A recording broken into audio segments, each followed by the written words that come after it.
Hey, Sammy, what are you working on? My Christmas list. This is going to be the best Christmas ever.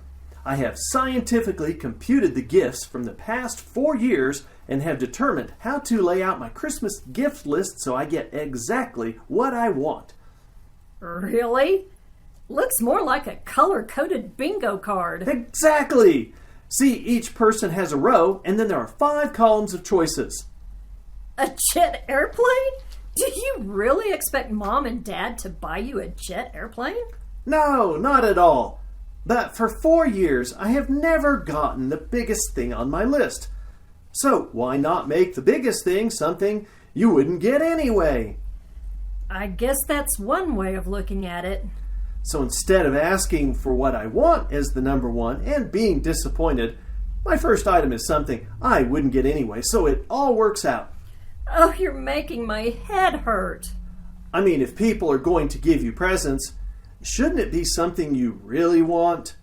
I'm doing them a favor by helping them make smart gifting choices. Sally, Christmas is all about getting what you want. No, Sammy, that's not what Christmas is about. You know, you really need to talk to Grandpa. You're right. Grandpa's line 5. I have his gift suggestions right here. Grandpa, I need to talk to you about Christmas. Well, that would be fine, Sammy. I have my Christmas list right here. It looks like a color-coded bingo card. How long did you work on this? I started sometime in August. A jet airplane? Isn't that a little much? Kid can always hope. Your suggestions for presents are line 5. I thought you said you wanted to talk about Christmas. Yep. I know you usually give socks and underwear, but this year I was hoping for a Maglaxion Quasar action figure with working laser cannon. Is that all you think Christmas is? Getting presents? Yeah? It's not. Christmas isn't about presents at all. No way! Tell me it's not true. The story of Christmas starts a long time ago in a place far away. There was a young woman named Mary, and an angel of God came to her and said, "Greetings, favored woman. The Lord is with you." Mary was very confused by this greeting. "Do not be afraid, Mary, for you have found favor with God. Now listen, you will conceive and give birth to a son, and you will name him Jesus. He will be great and will be called the Son of the Most High, and the Lord God will give him the throne of his father David. But how will that happen, since I am a virgin? The Holy Spirit will come upon you, and the power of the Most High will overshadow you. Therefore, the Holy One will be called the Son of God." And the angel left. Cool. Did the angel have tattoos? Does that matter? However, there was a problem. Mary was betrothed to a man named Joseph. Be what? Today we would say engaged. You could have just said engaged. Wait, I bet that was an uncomfortable conversation. Joseph thought about ending the engagement, but he was told by an angel in a dream to go ahead and take Mary for his wife. These angel guys keep showing up. I still think they'd look cool with tattoos. There will be even more of them later. A decree from Caesar came out that everyone had to return to their hometown to pay taxes. Joseph and Mary, who was pregnant, had to travel from Nazareth to Bethlehem. My dad hates paying taxes. It puts him in a bad mood for a week. Probably 2 weeks if he had to travel back to Nikiski to do it. We have to travel how far? Oh, come on, it won't be that bad. Just one foot in front of the other, and before you know it, we'll be there. They walked? Why didn't they just, call an Uber or catch a bus? Sammy, it was a long time ago before they had cars or buses or Oopsner. Well, it couldn't have been that far. I mean, I get tired just walking to Josh's house, and he lives 3 blocks away. It was about 90 miles.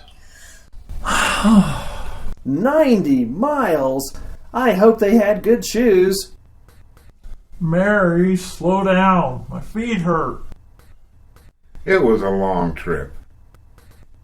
Mary, hold up. I think I got a rock in my sandal. A really long trip. Mary, I think I twisted my ankle. I can't imagine walking that far. Did they stop at McDonald's? Mary, I'm hungry. They didn't have McDonald's back then. They had to rely on the hospitality of strangers in the towns they stopped in. You can do it, Joseph.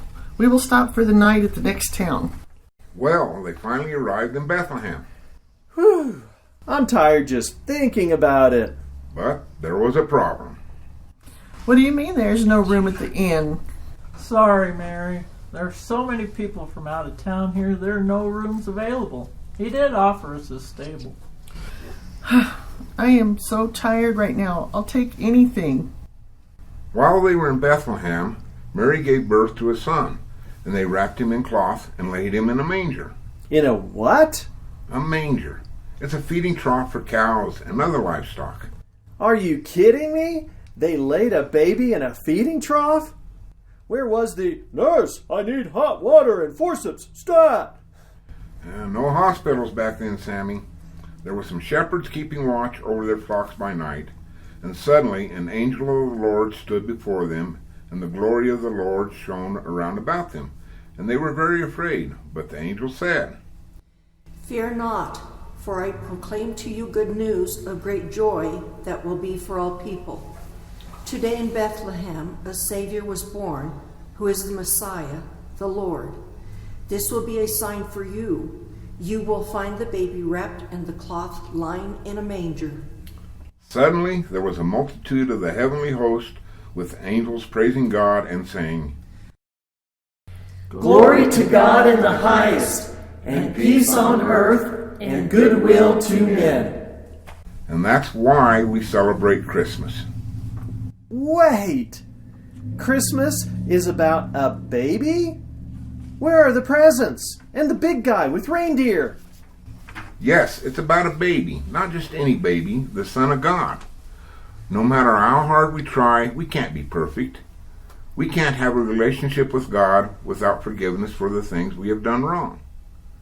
Jesus came so we can have that forgiveness.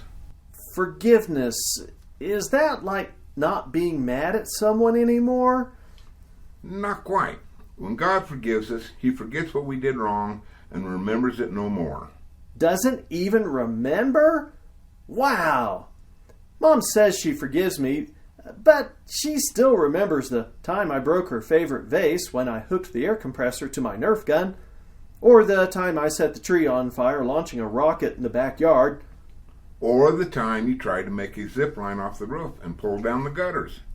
You knew about that? I think I could use some of that forgiveness. All you have to do is ask God to forgive you of what you have done wrong and to make Jesus Lord of your life. It's not something we work to achieve. Forgiveness is a gift from God. I think God's forgiveness is the best present we can ever get. Christmas can be summed up this way. God so loved the world, He gave His only precious Son, so that whoever believes in Him will not perish, but have everlasting life. There's a lot more to Christmas than I thought. A whole lot more. Do you still want to talk about this colorful bingo card?